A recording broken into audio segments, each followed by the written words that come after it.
G'day mate, welcome to episode 31 of the Exponential Performance Podcast. In this episode, we take a look at a little bit of the science behind endurance and jump into the physiological adaptations that occur to different training. Let's get into it. Welcome to the Exponential Performance Podcast. Join sports scientist and performance coach Matty Graham to find out how to train smarter and maximize your performance no matter who you are.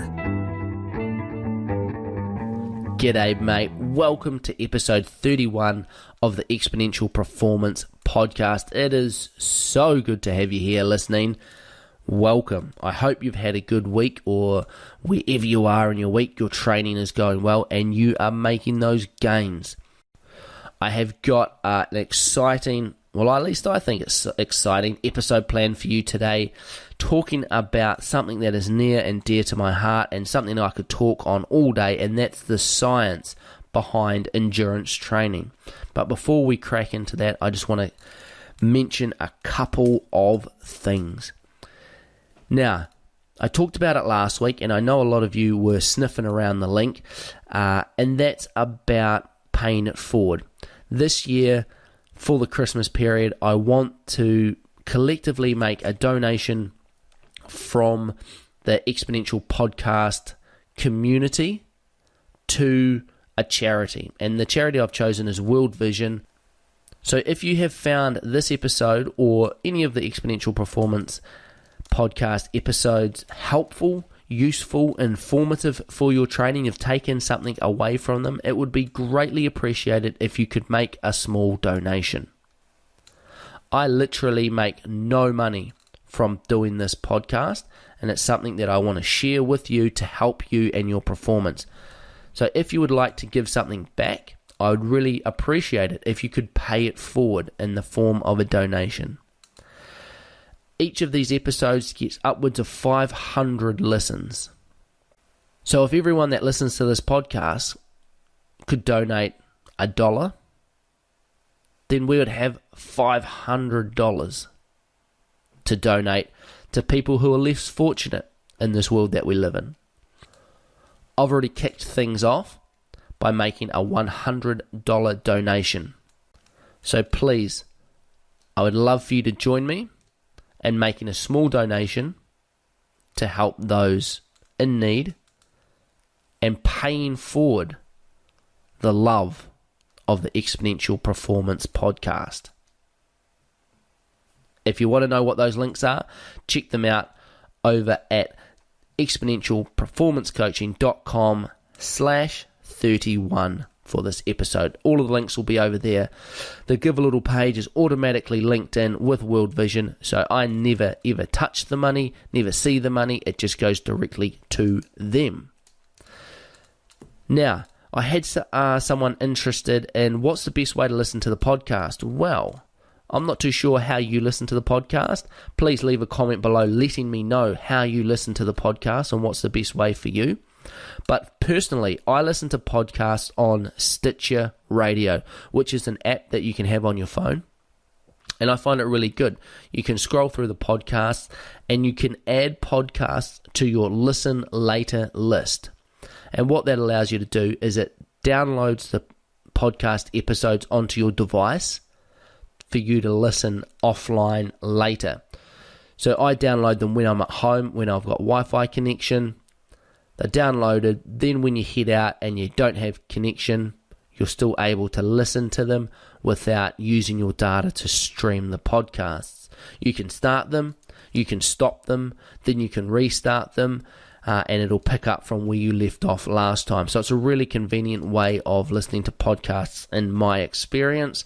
So that's what I use, Stitcher Radio. Check it out in your app store. But please, if you're using something different or something better to listen to your podcasts on, please post a link in the comment section below and I will share it with everybody else. So that's enough about that. Let's crack into the information for this week about the science of endurance.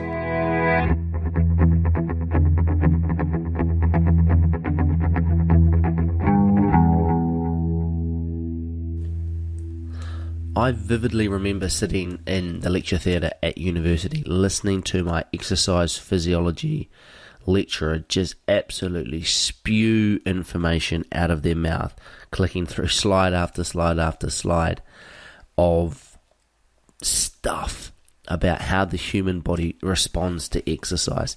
And for me, this was some of the most amazing things I'd ever heard. I could directly understand how it related to training, how you can improve your performance with it.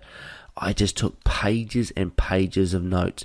And then when I went home, at the end of the day, I would go out and ride my bike or run or kayak. And I would be studying while I ran. I would be thinking about what my body was doing at the time, how the changes were happening, the adaptations to the different types of training that I was doing. For me, it was one of the most pivotal moments, I guess, and it formed my love of physiology. And I know other people sat through the same classes and absolutely hated it. They found it very confusing. They didn't understand it. They didn't make those links that I did to how it could possibly be beneficial. And I guess for them, it just didn't click. But what I want to do today is just go through some of the science underpinning endurance performance.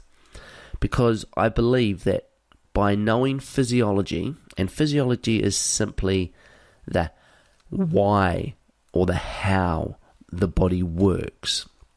Anatomy, which a lot more people have heard of, I guess. Anatomy is the physical structure of the body, the bits and pieces, the bones, the muscles, the organs. Whereas physiology is how those things work. Once you know the why and the how these things work, then you can start doing a little bit of tinkering. And it helps you inform your training. It's a bit like a mechanic, I guess. Most of you listening to this podcast will drive a car or even ride a bike. And the day-to-day running of that bike or that car is relatively easy. You put fuel in it. If you get a flat tire, you can probably deal with that, hopefully. And for me, the extent of my mechanical knowledge when it comes to car is putting fuel in it, fixing the tires, and changing the wiper fluid once that gets low. Other than that, I don't understand the engine and how that works. I understand the concept, but I don't know as much. I don't know enough detail. If it was to break down, I wouldn't be able to open up the bonnet and get in there and fix the engine. I wouldn't be able to tinker around with the different bits and pieces, the carburetor, the bloody whatever else there is under the hood of a car. And it's kind of like that with the body. If you know the bits and pieces under the bonnet, so to speak, and how they work, then if it breaks down, or if you wanted to tune it up to make it go faster, then you know how it works and you are able to do that. So what I want to do is just start digging into a little bit of physiology behind endurance performance. So when it comes to endurance, there are two key areas in terms of physiology that I want to look at today. And these are the two primary areas where adaptations occur, at least the bulk of the adaptations that occur. And these two adaptations are cardiovascular and metabolic. So cardiovascular is all about the heart and the lungs and the plumbing of the body in terms of the blood vessels. And it's all about transporting oxygen to your working muscles. On the other hand, the metabolic adaptations are all about producing energy from this oxygen that has been moved to the muscles. So we've got cardiovascular, which is the heart and lungs and the blood vessels, and then we've got the metabolic processes, which are a little smaller, a little potentially harder to understand because you can't really see them. I mean, everyone can feel their heart beating. They can see their blood when they cut themselves. But for the metabolic processes, they are a little more chemical in nature, and you can't really see them with the naked eye. So all of these adaptations that occur to endurance training can also be split into two different categories of central factors. And these central factors are things that happen on a systemic level. These are whole body. And I'll talk about what they specifically are very soon. And the other category is peripheral, which is happening in the periphery, out in the specific areas. So if there are central systemic adaptations, it means that there's a general improvement in general fitness. And this is why cross-training works. Because by improving these things, it improves general fitness.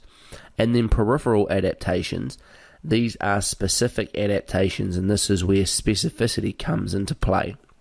So what I'll do is I'll talk about these central adaptations. So what happens in terms of the cardiovascular system, you get a big increase in blood volume when you do endurance training. And this is not only the red blood cells, which a lot of people are familiar with, especially with the topic of doping and cycling being such a hot topic, and riders trying to specifically develop more red blood cells. And your red blood cells are simply the oxygen carrying component of your blood.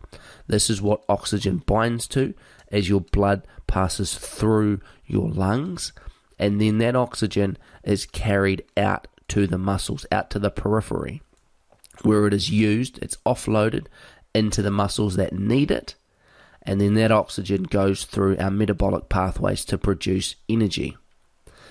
Those red blood cells also bring back carbon dioxide from the muscle and then drop it off in the lung to be breathed out. So red blood cells, you can really see that they are important for endurance performance, because the more of them you have, the more oxygen you are able to move around the body, and in turn more carbon dioxide can be brought back. The other component of blood that people don't often think about, or at least attribute to endurance performance adaptation, is plasma volume. Now, plasma volume is the fluid component of your blood. So as the red blood cells increase, and they are actually are thick, they are a structural component floating in the plasma. If you were to just increase your red blood cell count, then your blood is going to become very thick and viscous, kind of like jelly, if you like. So what needs to happen is the body also increases its plasma volume to maintain the balance between red blood cells and the fluid for them to float in. If you just increase your red blood cells, eventually your circulation would just stop because your blood would become solid. And this has happened, and there is a lot of reports, I guess, of cyclists in the early years of blood doping and using EPO, of having heart attacks because they weren't able to increase their plasma volume as fast as their red blood cells were increasing. So why does blood volume improve performance anyway? There is the oxygen carrying component of that, but also your blood volume, how much blood you have circulating around your body, is also quite related to how you're able to cool yourself during exercise as well. So it's like a coolant. It transfers heat away from the muscles and takes it out to the skin, where it is able to be offloaded into the environment. When you exercise in the heat, all of the blood vessels on your skin start to dilate or get bigger to take more blood out to the skin, and blood flowing to the skin is kind of wasted in terms of it takes it away from your muscle. It helps you cool down, but it takes it away from your muscle, so there's less oxygen being able to be transported to your muscle, which is what is needed for the exercise. So what actually happens is there is a little bit of a tug of war between the skin and the muscle in terms of blood. So if you've got more blood, you're able to get some more to the muscle, but you're also able to allow more to go to the skin to cool you down, which is really important for endurance performance in the heat. So what are other central adaptations that occur? Well, you get an increase in just general aerobic enzymes that circulate around the body. Your heart also increases, and specifically it's the ventricle size, and this is the big chamber of the heart at the bottom of the heart. So your heart has different components. There's little chambers at the top, that's called the atrium, there's 2 of those, and then down the bottom there's the ventricle, and there's 2 ventricles. And when your heart contracts, half of the blood in one ventricle shoots out to the lungs, and the other ventricle shoots out to the body. And so what happens is these ventricles grow in size, and what this allows your heart to pump out more blood with every beat of your heart, so you get a bigger pump. And this is why your heart rate decreases at rest, because your heart doesn't need to pump as much or as fast to meet the demands of your resting state. So a bigger heart is good for endurance performance. You got more blood flowing in, and because it's beating slower, because it doesn't have to beat as fast, there's more time between beats for your heart to actually fill up. The more blood that's in your heart, the more you're able to beat out. So these adaptations happen no matter what sort of training that you do. You can do cycling and these adaptations will happen. You can do running, these adaptations will happen. You can do swimming. So the key thing is that these central adaptations allow for general fitness improvements. And this is why cross-training works, is because if you improve these things, it's going to help you improve your performance no matter what your activity or your mode or your discipline of exercise is. If you improve your blood volume on the bike, it's going to help your running as well. If you improve your heart size, it's not only going to help you swimming, but it's going to help you running, cycling and kayaking. So there is crossover, and that's really key, knowing what these central adaptations are. Now, these central adaptations can also be stimulated by long, slow distance, traditional type endurance training, but they can also be stimulated through high intensity interval training, because a lot of what the body adapts to is stress. And you'll see as I talk today, is that the body is an unbelievably complex system. Not even just a system, it's a system of systems, unbelievably complex. But in the same breath, the body is extremely simple. If you put a load or a stress on it, the body then adapts to that to become better for next time. And this just comes back to survival. If the body experiences something that it was beyond its capacity, then it wants to be able to deal with that next time to increase your chance of surviving and thriving. So for example, if you are out running and your body experiences hypoxia, which is just a lack of oxygen. So your muscles send a signal that we could do with a little bit more oxygen, because during this run that we did, we experienced a lack of oxygen. And so what happens is your body releases a bunch of hormones that stimulate red blood cell growth in your bone marrow, and a whole bunch of new red blood cells are released to help with that oxygen carrying capacity. Also, as that heart beats and gets stressed and strained as you're running up a hill, the heart cells say, far out, this is more stress than we've had before. We're going to have to remodel and readjust to allow for more blood to be pumped out with each beat. So it's an amazing way that the body senses these things and then adapts and adjusts and improves strictly through nature and progressive overload. And what we can do is we can get in there, and if we know what's happening, we can start to exploit these physiological processes to improve our performance. And a lot of it comes back to that load recovery cycle. So we've ticked off the central factors. Let's have a look at the peripheral. So in the peripheral, what we've got is we get an increase in type 1 muscle fiber size. So our type 1 muscle fibers get bigger with endurance training. And there's also a conversion of type 2X muscle fibers, which are our super fast twitch muscle fibers, to our we've got lots of twos going on. So the 2X very fast twitch sprinting fibers, so to speak, move towards what are called a type 2B, which are our more anaerobic lightolytic muscle fibers, and also everything sort of gravitates towards type 1. So it used to be thought that there are those different types of muscle fibers and they actually change from one to the other.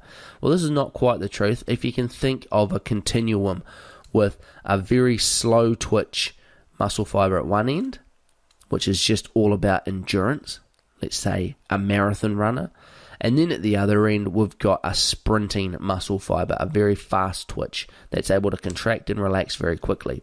Now each one of these muscle fibers have different characteristics.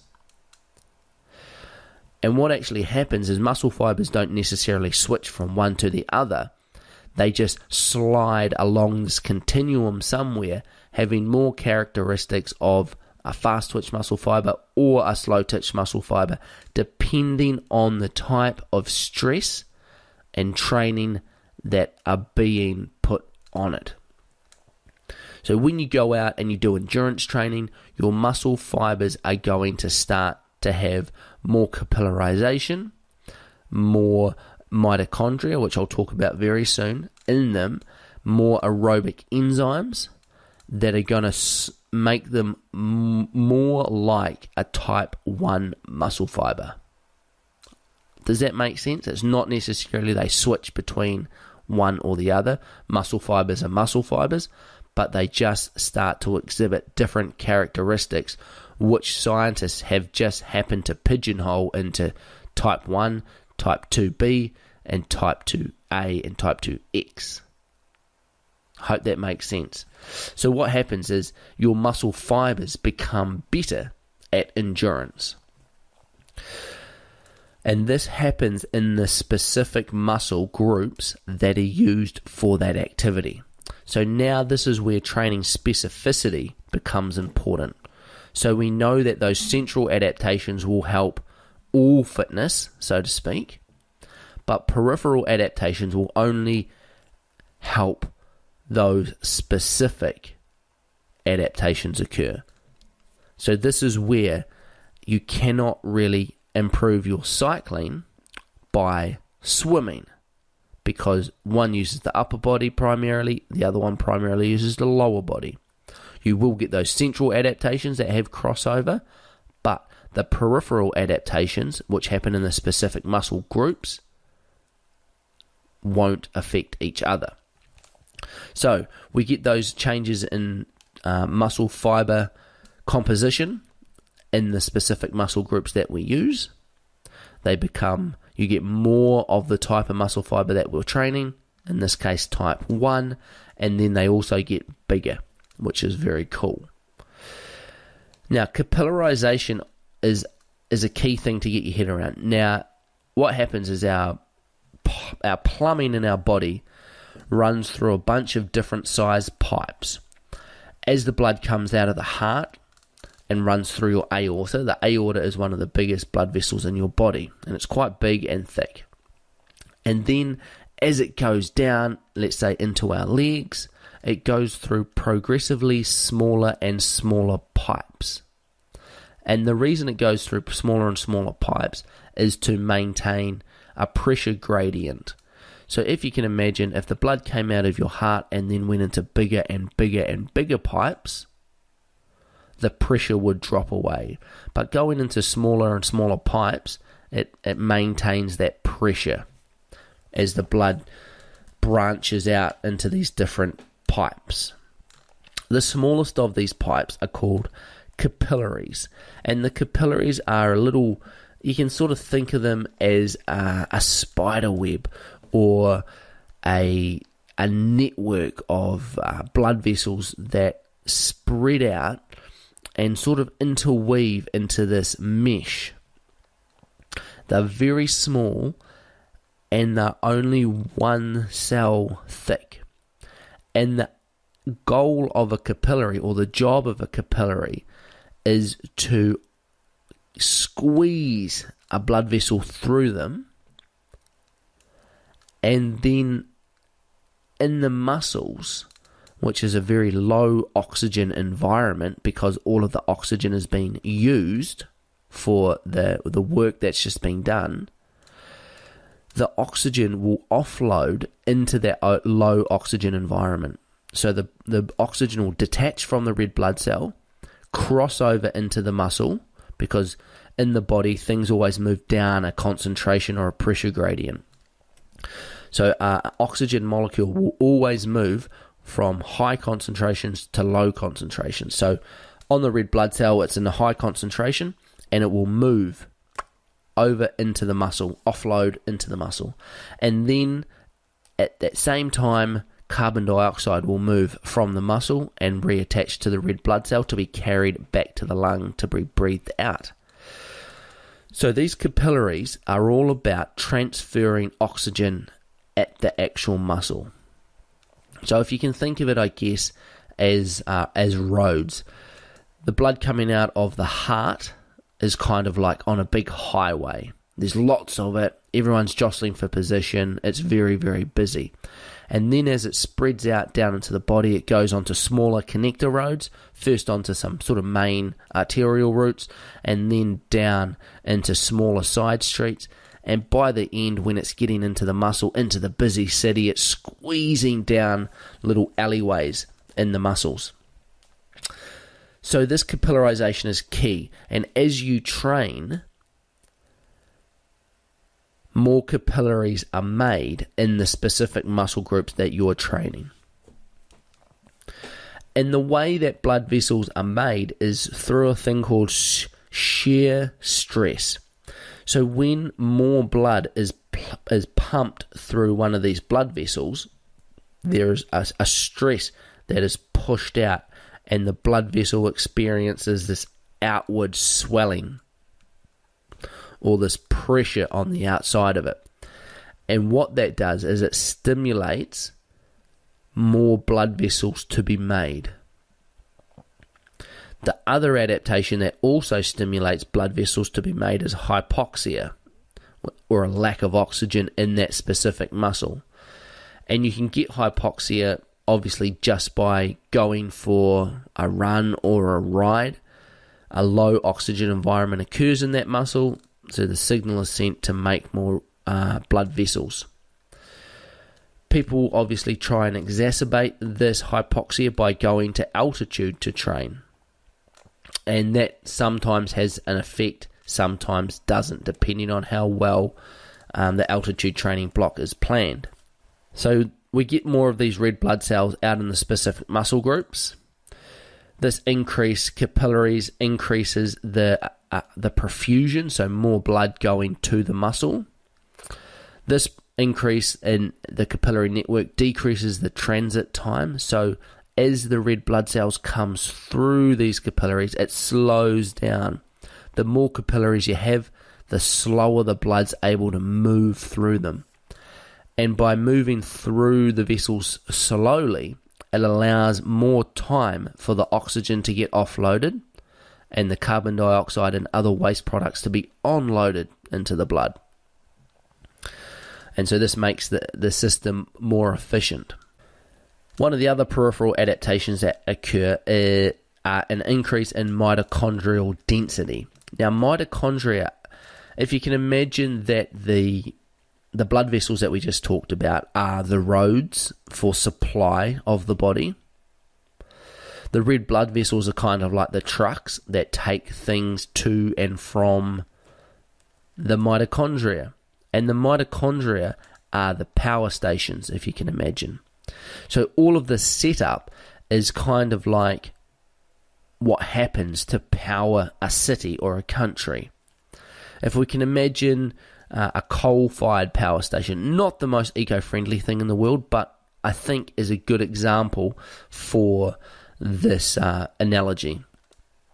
So we've got these coal-fired power stations, and what they need to run is coal. And the coal often isn't mined right next to the power station.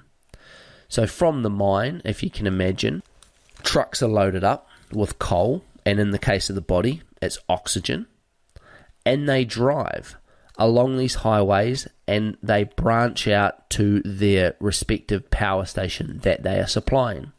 They drop the coal off there, and then the mitochondria, or in this case the power station, use that coal or oxygen to produce energy, and then that energy is moved to where it needs to be.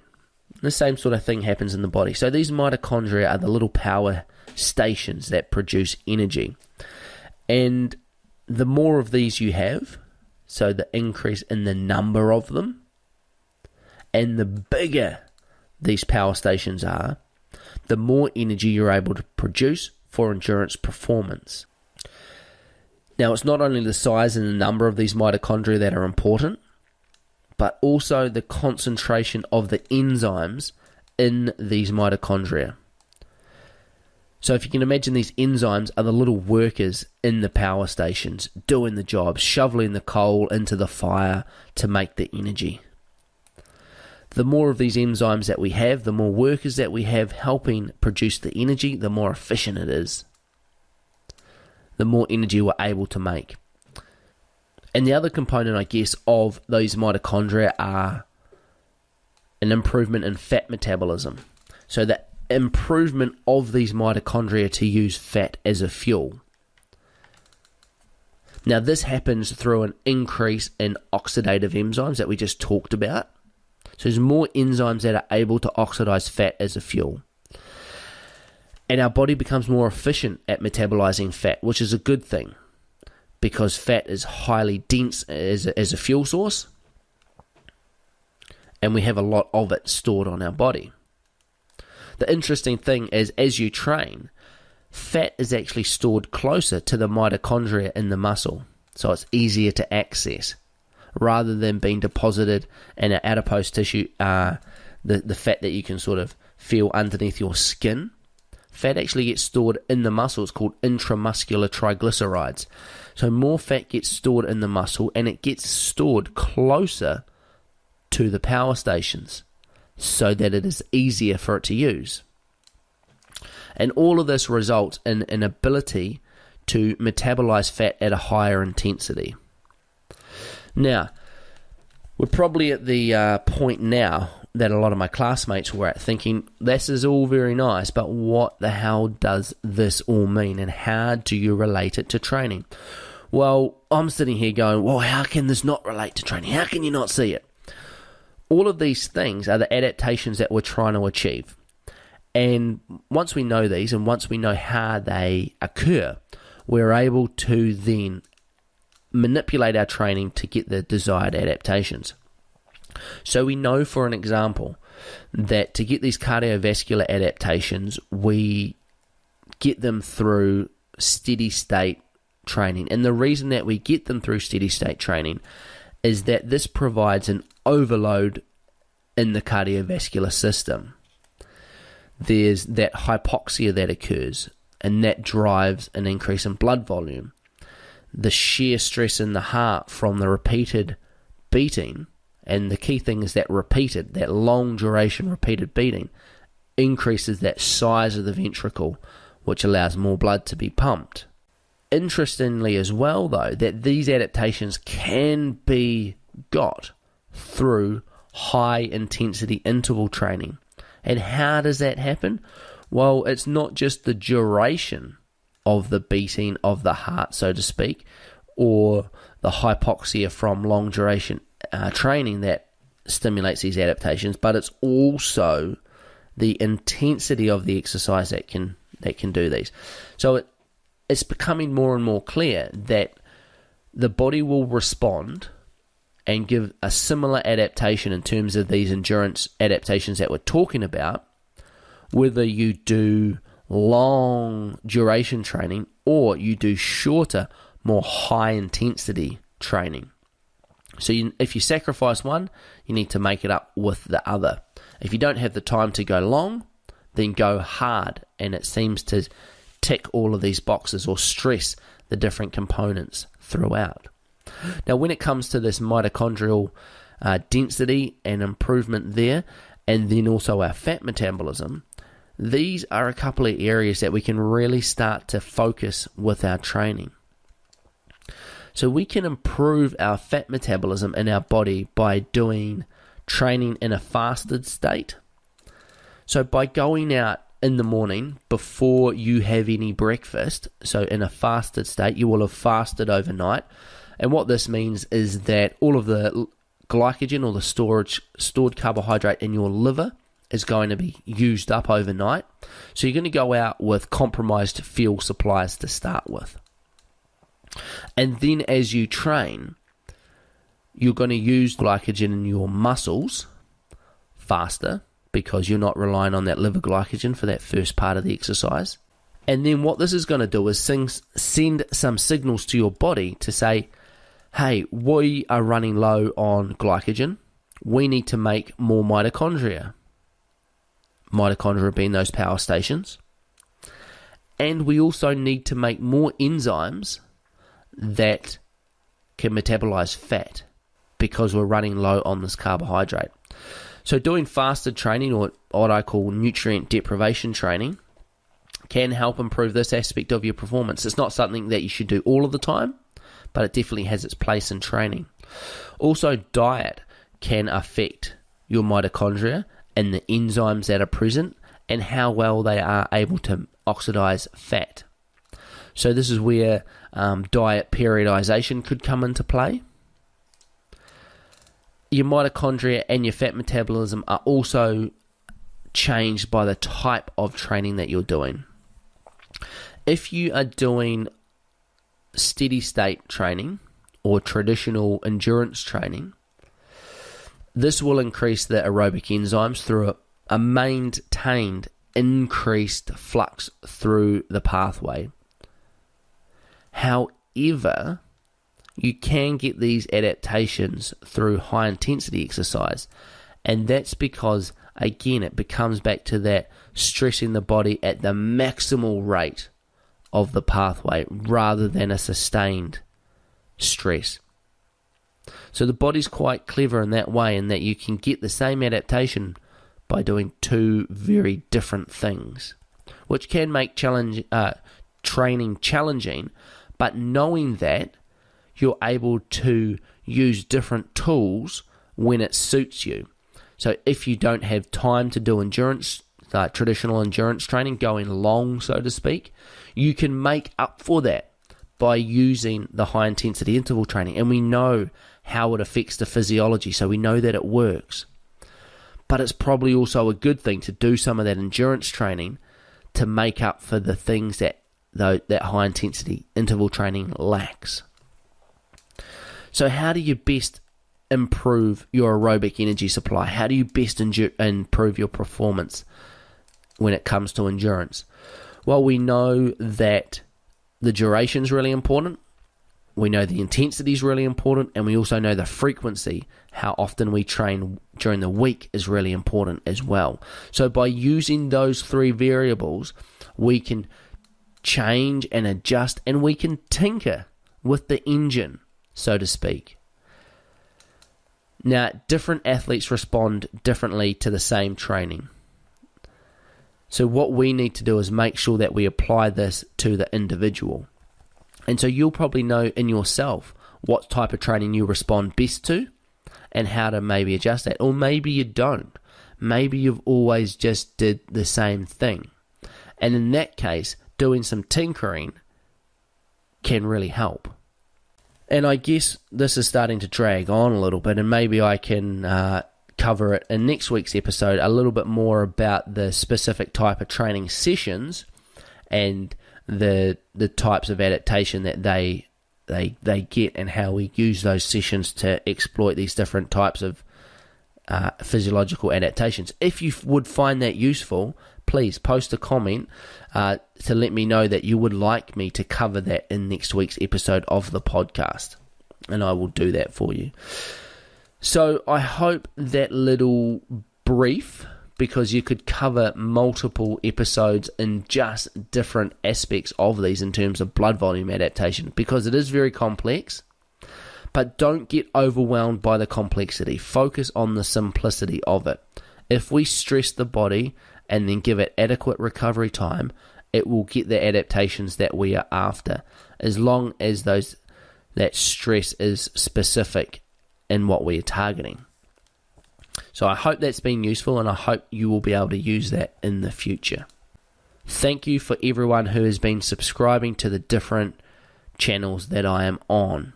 And thank you for leaving reviews over on iTunes. If you haven't done that, it would be greatly appreciated if you did. Now, if you have found this episode or other episodes of the Exponential Performance Podcast helpful and beneficial and informative for your training, please, it would be greatly appreciated if you could pay it forward with a small donation. Every cent of this will be donated to World Vision to help make some less fortunate people's lives a little better in this world that we live in. I've already donated $100 to kick things off, and it would be greatly appreciated if you can make a donation, even if it's $1. It may not seem much, but if the 500 odd people that listen to each episode of this podcast could each donate $1, then that would go a long way to making a big difference. So until next time, get out there and train hard, but most importantly, train smart.